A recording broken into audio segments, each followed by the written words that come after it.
Hello students. Next question number 9 है हमारा। What do you understand by energy change in a chemical reaction. किसी chemical reactions में energy change का मतलब क्या होता है, उसको हमको समझना है। देखिए, ये काफ़ी इंपॉर्टेंट है क्योंकि ये बेसिक कॉन्सेप्ट से रिलेटेड है केमिकल रिएक्शंस की। हमने अब तक केमिकल रिएक्शंस और इक्वेशंस और केमिकल चेंज के बारे में काफ़ी सारी चीज़ें क्या है डिस्कशन की हैं। यहाँ हम क्या हैं, यहाँ जो टॉपिक है हमारा क्वेश्चन है वो किसी भी केमिकल रिएक्शन में या केमिकल चेंज में जो उससे रिलेटेड उससे एसोसिएटेड एनर्जी चेंज होता है उसके बारे में। और ये इम्पोर्टेंट इसलिए है क्योंकि मैटर में क्या होता है, रिएक्शन में ओल्ड जो सब्सटेंस होता है जिसको आप रिएक्टेंट्स बोलते हो, उससे नए सब्सटेंस बनते हैं जिसको हम प्रोडक्ट्स बोलते हैं। और हम ये भी जानते हैं कि लॉ ऑफ मास कंजर्वेशन, मतलब मास क्या है, वो कंजर्व रहता है। तो कहीं ना कहीं क्या है, एनर्जी में रीडिस्ट्रीब्यूशन होता है, चेंज होता है। तो उसी चेंज को हमको थोड़ा सा यहाँ समझना है। और इसमें समझने वाली बात ये है कि कोई भी सब्सटेंस हो इस दुनिया में, कोई भी मैटर हो, कोई भी सब्सटेंस हो, वो अपने साथ एक फिक्स अमाउंट ऑफ एनर्जी रखता है, स्टोर रखता है, जिसको हम केमिकल एनर्जी कह सकते हैं। ठीक है। और उसके बहुत सारे फैक्टर्स होते हैं, लेकिन आप इतना यहाँ ध्यान रखो कि कोई भी मैटर हो वो क्या है, अपनी एक खुद की स्टोर्ड एनर्जी, फिक्स एनर्जी रखता है। पहली बात तो ये है। दूसरी बात ये होगी कि जब कोई केमिकल रिएक्शंस होती है तो उसमें होता क्या है, उसमें मेनली ये होता है कि जो रिएक्टेंट्स के ओल्ड बॉन्ड्स हैं, पुराने बॉन्ड्स हैं, पार्टिकल्स के बीच में, मॉलिक्यूल्स के बीच में, एटम्स के बीच में जो तमाम तरीके के बॉन्ड्स हैं वो क्या होते हैं, ब्रेकअप होते हैं। भाई ब्रेक होते हैं तभी तो नया सब्सटेंस बनता है। तो एज ए समरी हम ये कह सकते हैं कि किसी भी रिएक्शन में रिएक्टेंट्स के पुराने बॉन्ड्स ब्रेकअप होते हैं, क्या होते हैं, टूटते हैं। और प्रोडक्ट्स जो बनता है उसमें क्या होता है, नए बॉन्ड्स बनते हैं, न्यू बॉन्ड्स फॉर्म्ड होते हैं। तो मेनली क्या काम हो गया, मेनली काम ये हो गया कि बॉन्ड्स टूटते हैं और नए बॉन्ड्स बनते हैं।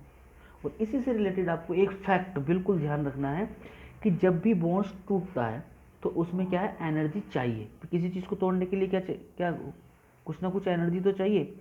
तो एनर्जी एब्जॉर्ब होती है, बॉन्ड ब्रेकअप करने के लिए एनर्जी एब्जॉर्ब होती है जो पुराने बॉन्ड्स होते हैं, और नए जो बॉन्ड्स होते हैं उसमें एनर्जी इवॉल्व होती है।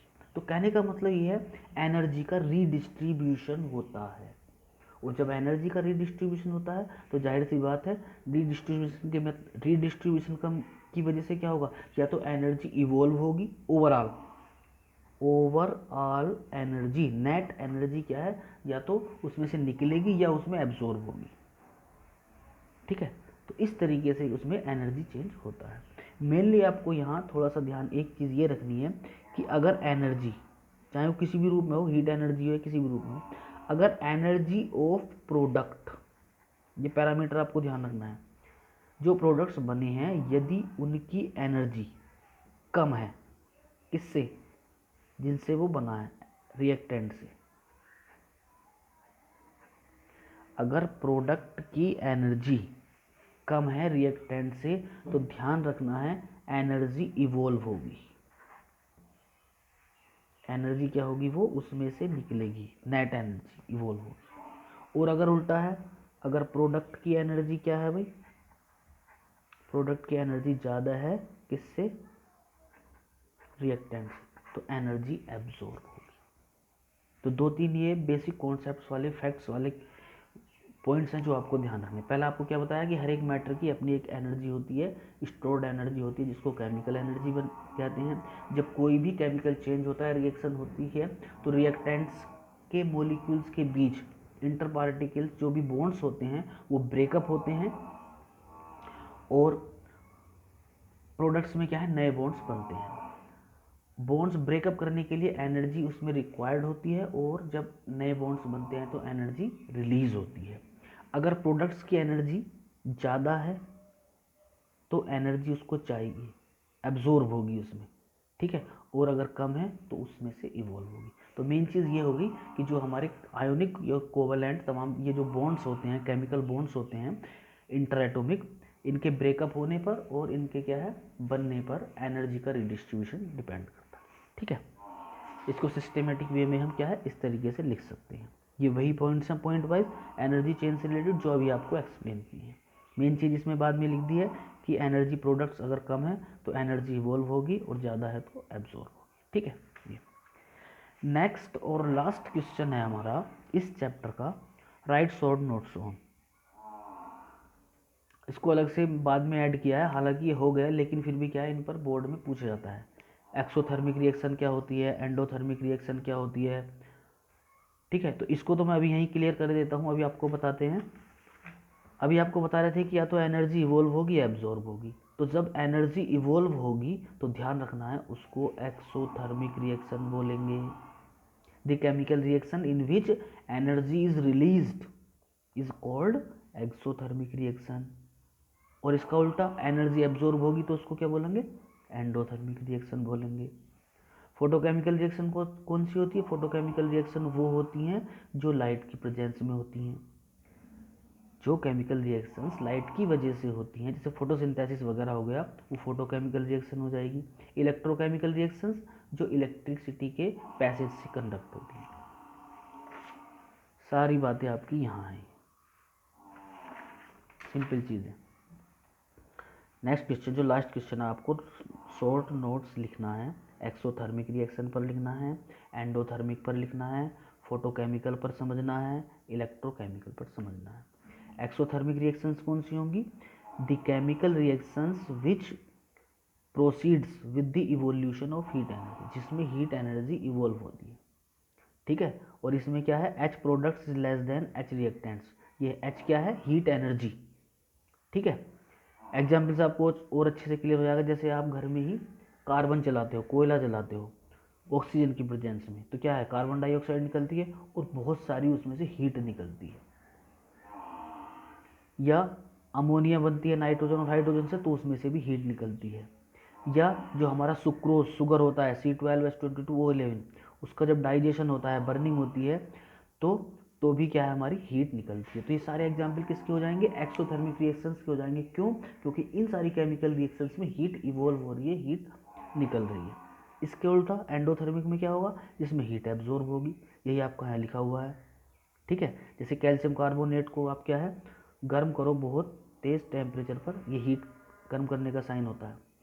तो इसमें क्या है, कैल्शियम कार्बोनेट होता है लाइमस्टोन, तो ये डिकम्पोज हो जाएगा CO में और CO2 में। लेकिन जब तक आप इसको हीट नहीं करोगे, हीट करने का मतलब इसको आप गर्म करोगे, गर्म करने का मतलब ये है कि आप इसमें हीट एनर्जी दे रहे हो।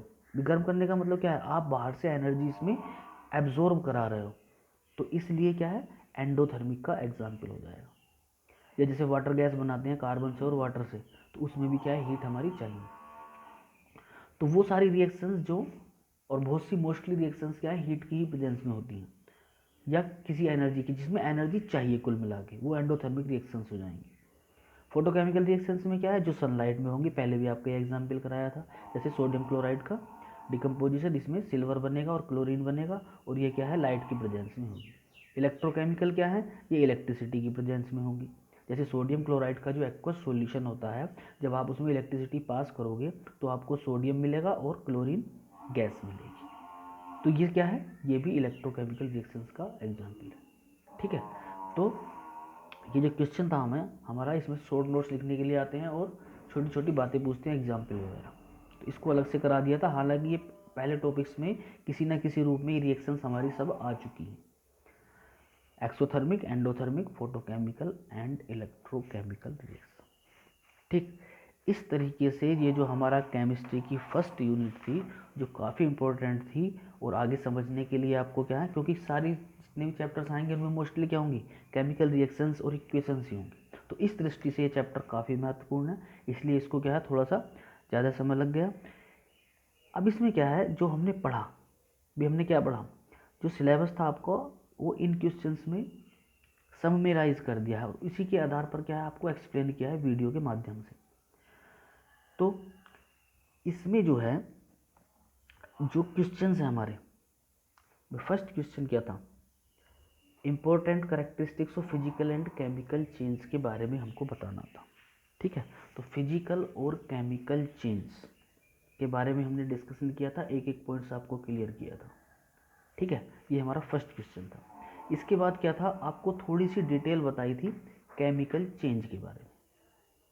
क्यों बताई थी केमिकल चेंज के बारे में, क्योंकि पूरे चैप्टर में और केमिस्ट्री में केमिकल चेंज की ही डिटेल है। फिजिकल चेंज मेनली रिलेटेड होता है फिजिक्स से, और केमिकल चेंज होता है मैटर का किससे रिलेटेड, केमिस्ट्री से। तो इसके लिए क्या है, हमने अलग से पॉइंट्स लिखे थे जो आपको क्या है आगे केमिस्ट्री समझने में हेल्प करेंगे। तो ये सारे पॉइंट्स वो हैं। ठीक है, इसके बाद क्या था कि ये जो है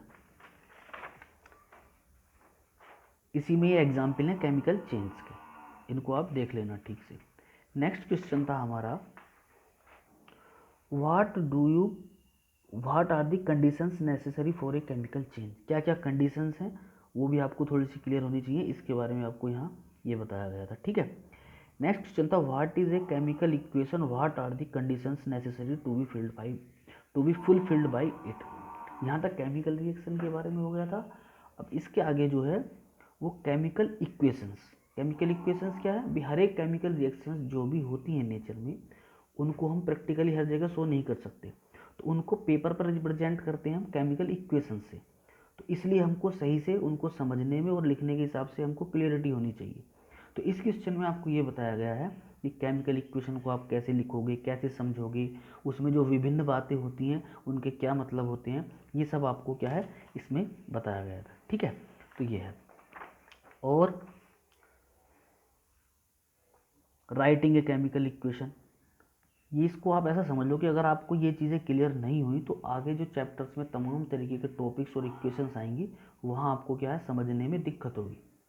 ठीक है, तो इस दृष्टि से क्या है ये नोट्स तैयार किए गए हैं। नेक्स्ट क्वेश्चन है हमारा, how a chemical reaction equation is balanced. बहुत इंपॉर्टेंट है, क्योंकि इक्वेशन कोई भी पढ़ो आप, वो बैलेंस होनी ही चाहिए। ठीक है, तो इस क्वेश्चन में आपको इक्वेशन बैलेंस करने के तरीके बताए गए। ठीक है, एग्जाम्पल के थ्रू, जैसे एग्जाम्पल है उसमें आपको ये क्लियर किया गया। ये तमाम तरीके क्या है हमारे एग्जाम्पल्स थे। इसके बाद है more informative description by a chemical equation. किसी भी इक्वेशन से हम कितने तरीके की जानकारी प्राप्त कर सकते हैं, ये आपको इस टॉपिक में मिलेगा। ठीक है, नेक्स्ट क्वेश्चन नंबर 5 है हमारा, explain different types of chemical reactions. इसमें हमने टाइप्स पढ़े थे, जिसमें कम्बिनेशन रिएक्शन था। ठीक है, और कम्बिनेशन के बाद डीकम्पोजिशन रिएक्शन था। डीकम्पोजिशन के बाद डिस्प्लेसमेंट, डबल डिस्प्लेसमेंट, इनका क्या मतलब है, इनके एग्जाम्पल्स के थ्रू हमने ये समझा था। ठीक है, नेक्स्ट क्वेश्चन नंबर 7 है हमारा, what do you understand by oxidation and reduction. तो पूरा ऑक्सीडेशन एंड रिडक्शन ये क्या है, पुरानी धारणा भी और मॉडर्न धारणा भी आपको क्या है एक पेपर में के माध्यम से, इस नोट्स के माध्यम से क्या है बहुत संक्षिप्त में समझाया गया था। डिटेल में हमें कहाँ मिलेगा ये, डिटेल में आपको फर्स्ट ईयर में आपका एक अलग यूनिट आएगी। ठीक है, इसके बाद हमने पढ़ा था right short notes on rancidity and antioxidants. ये भी ऑक्सीडेशन से रिलेटेड छोटे छोटे टर्म्स हैं। ठीक है, और आज हमने पढ़ा था ये आपका एनर्जी चेंज, और ये छोटे छोटे टॉपिक्स थे exothermic, endothermic, photochemical and electrochemical reaction. ठीक है, तो ये तो हो गया आपका इसमें पूरे चैप्टर का एक छोटा सा रिवीजन और किस तरीके से आपको मेंटेन करना। अब बात आई इनके नोट्स कैसे बनाओगे आप। ठीक है, तो नोट्स आप इनके ऐसे बनाओगे कि ये जो इमेजेस हैं ये आपको पोस्ट कर दी जाएंगी व्हाट्सएप ग्रुप पर। आपको विशेष ध्यान ये रखना है, सबसे पहले तो आप क्वेश्चन एक छोटा सा मीडियम साइज का रजिस्टर लगाना है। ठीक है, और उसमें सबसे पहले हम अपने जो क्वेश्चंस दिए गए थे आपको पोस्ट किए थे उस दिन, ठीक है, उनको लिखना है।